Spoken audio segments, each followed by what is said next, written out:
पिताजी सहयोग करते हैं लेकिन उनका व्यवहार दूसरों के प्रति गाली देना, अहंकार करना, निंदा करना, ऐसा वो करते हैं तो भगवत भाव हमारा छूट जाता है, क्रोध आ जाता है, जलन होने लगती है। क्या करें? भगवत भाव तो रखना ही है। हीटर हो चाहे फ्रिज हो, अर्थात शीतलता प्रदान करने वाला हो चाहे गर्मी प्रदान करने वाला हो, दोनों चलते तो बिजली से ही है ना। तो ऐसे गाली देने वाला हो या पूजा करने वाला हो, दोनों में प्रभु ही है, इसमें तो कोई संशय नहीं है। तो भाव क्यों बिगाड़ो? समझो, पहले मूल बात को समझना है कि बिजली तो सब में एक ही है ना, यंत्र अलग अलग है, उनका प्रभाव अलग अलग है। पंखा, कूलर, एसी, फ्रिज, हीटर, कितने प्रकार के यंत्र हैं। ऐसे नाना प्रकार की सृष्टि है, उनमें बिजली भगवान है। ये मूल में बात याद रखोगे तो अब बिजली कट गई तो सब यंत्र ऐसे खड़े हैं, भगवान सब में है। ये यंत्र का अलग अलग प्रभाव है। हमारे करण है ना, मन बुद्धि चित्त अहंकार, मलिन है तो गाली बक रहे हैं, निर्मल है तो भगवान नाम कीर्तन कर रहे हैं, मलिन है तो दूसरों का अपमान कर रहे हैं, पवित्र हैं तो अपना मान रहित होकर दूसरों को सम्मान। ये गुण दोष है, तत्व उसी में वही है, भाव तो बिगाड़ना ही नहीं है। अच्छा, रही कोई भी बात की, जैसे किसानी है, व्यापार है, नौकरी है, ये सेवा है।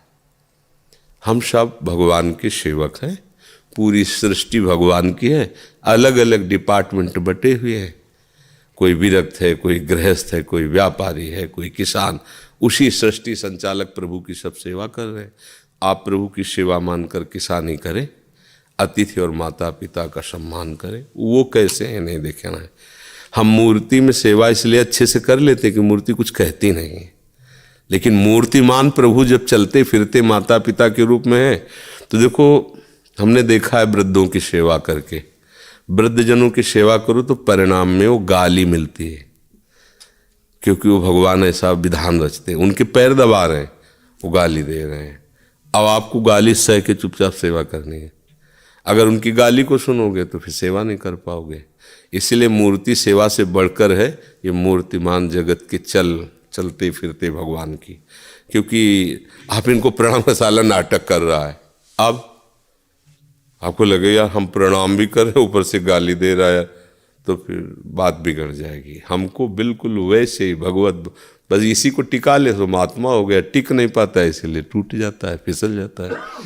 एक बार हमको एक कथा में सत्संग में भी सुनाया है, जब हम गंगा किनारे भ्रमण कर रहे थे तो ब्रह्मावर्त बिठूर में गए, शाम का टाइम था। ऐसे गंगा जी की तरंगों का दर्शन करे तो बैठा हुआ था एक आदमी, उठ के आया हमारे पास लड़खड़ाता हुआ। हमें लगा शायद उसकी चाल ही ऐसी होगी, ये दिमाग नहीं गया कि मदिरा पिए, कि गंगा की लहरों को मदिरा पी के कोई कैसे देखेगा। वो तो नज़दीक आया तब गंध से पता चला कि शराब पिए। ऐसे क्यों? आओ तुमको एक चीज़ दिखाते हैं।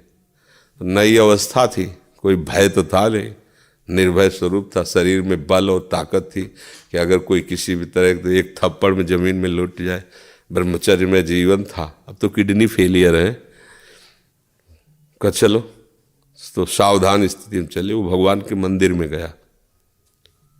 जब भगवान के मंदिर में गया तो मेरी आस्था उसके प्रति की, शराब पिए तो क्या हुआ, स्थान में तो अच्छे लाया है, देखो भगवान के श्री विग्रह का देखो। वहाँ हम देख रहे, तो उसने कहा देखो ये मूर्ति है, तिल तिल काटी गई है लेकिन टूटी नहीं। तो आज ये ऊपर रखकर पूजी जा रही। और कहा नीचे देखो, ये क्या है? हमका संगमरमर। ये क्या है? संगमरमर। बोले एक संगमरमर पैरों के नीचे बिछा है, एक मूर्ति में संगमरमर वही है, पर देखो वो काट काट करके, लेकिन वो टूटी नहीं, तो आज वो पूज रही है। देखो ये नीचे। बोले टूटना नहीं कभी। तो हमने उसको पंचांग प्रणाम किया था, जैसे गुरुजनों किया था। ये लीला तुम्हारी कुछ भी हो भगवान, आप मुझे उपदेश कर रहे हो। प्रणाम किया। हाँ, उन्होंने कहा जीवन में कभी टूटना नहीं, वो बस अंदर से। तो जब हम अपने प्रभु को देखते हैं तो हमारे मंगलमयी बात उनसे मिल जाती है हमको। आचरण कुछ भी। एक बार परिक्रमा लगा रहे थे वृंदावन में, 20-25 वर्ष पहले की बात होगी। तो एक पीपल में सीधे जैसे जल नहीं चढ़ा जाता, ऐसे वो मूत्रेंद्री खोल के मूत रहा था। महात्मा वेश में था। दृष्टि गई तो एकदम आवेश है। वो ऐसे मार्ग में था, गए बाबा जी का भेष रखे, खड़े खड़े मूत रहा है। जानते हो अश्वत्थ वृक्ष साक्षात भगवान वासुदेव का स्वरूप है। वाह रे ज्ञानी, वृक्ष में वासुदेव का स्वरूप और मेरे में वासुदेव का, होश उड़ गए भाई। वृक्ष में तुम्हें वासुदेव दिखाई दे, मेरे में हमका गलती हो गई। प्रभु गलती हो गई, आप में भी है। आगे बढ़े, हर जगह वो भगवान, लीला कुछ भी करे वो भगवान ही है। हमें उसे प्रणाम करना है, हमें उसकी बात माननी है। मेरा भगवान सर्वत्र है। जब आप ऐसी भावना करोगे तो आपको शिक्षा देने लगेंगे। क्रियाएं उनकी कुछ भी हो रही हों, वो भगवान है, ये पक्का है। बिजली वही है, पक्का है। अच्छे भाव से रहो। माता पिता कितना भी प्रतिकूल हो, पर तुम कभी प्रतिकूल ना होना। तुम भक्त हो, कंठी तिलक धारण किए हो, भगवत मार्ग में हो, कभी ऐसा। वो मारे भी तो चुपचाप पिट गए, चले गए। गाली दे रहे, सह लिया। किसी और को गाली दे रहे, झगड़ा होने वाला है, उसके पैर पकड़ रहे जो विपक्ष में है, क्षमा करो। इनका स्वभाव ऐसा ही है। उनकी रक्षा करो, उनकी, इससे भगवान प्रसन्न हो जाएंगे। समझ गए ना जी। महाराज श्री, व्यवहार में किसानी के कार्य में लोग एक दूसरे की निंदा करते हैं तो बहुत दुख होता है। भजन के विपरीत वातावरण है, कभी कभी क्रोध आ जाता है। रोजाना प्रभु की कृपा बल से निरंतर भजन का प्रयास करते हैं, लेकिन यही प्रयास करना है, कर नहीं पाते। दुष्संग का त्याग करना है। जैसे लोग निंदा आदि कर रहे हो, उठ के चल दो। उनकी भी बुराई मत करो, उठ के चल दो। जो भक्त होता है वो कहीं झगड़ा नहीं करता। भक्त में झगड़ा नहीं होता, कलह नहीं होती। वो भगवान के नाम का जप करके इतना शीतल रहता है, कोई प्रभाव नहीं। उनका स्वभाव है, वो अपने स्वभाव में विचर रहे हैं। आपका उनके स्वभाव में स्वभाव नहीं मिलना चाहिए। आप अपने अलग भाव से रहो, नाम जप करते रहो। कोई कहे कैसे जा रहे हो, कोई बहाना बता दे, लघु शंका लगी, सोच लगी, पिंड छुड़ाओ। ऐसे अगर कहोगे आप गाली दे रहे हो, निंदा कर रहे हो तो आप नीच हो, फिर आप नहीं चल पाओगे। फिर वही बात आप में आ जाएगी, क्योंकि वही बात आप कर रहे हो। आप दुष्ट हो, नीच हो, निंदा करते हो, तो आप क्या कर रहे हो? आप कहाँ भगवत भाव रख पा रहे हो? ना हमें देखना है, ना हमें छेड़ना है, ना हमें रुकना है। अपने मार्ग में चल। ये जब परमार्थ में भजन करोगे तो कला आ जाती है, युक्ति जिसे कहते हैं। युक्ति से मुक्ति है। हर बंधन से मुक्ति युक्ति से होती है।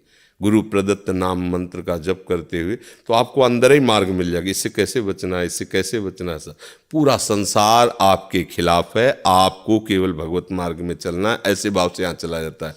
संसार में हमारा कोई सपोर्ट करने वाला नहीं। कैसे? जैसे कोई हमें बहुत प्यार कर रहा है, बहुत प्रणाम कर रहा है, नमस्कार कर रहा है, वो भी हमारे विपक्ष में है, क्योंकि हमारा मन खिंचेगा अनुकूलता में, सम्मान में तो गए ना। पूरा संसार हमारे को परमार्थ से रोकने के लिए है।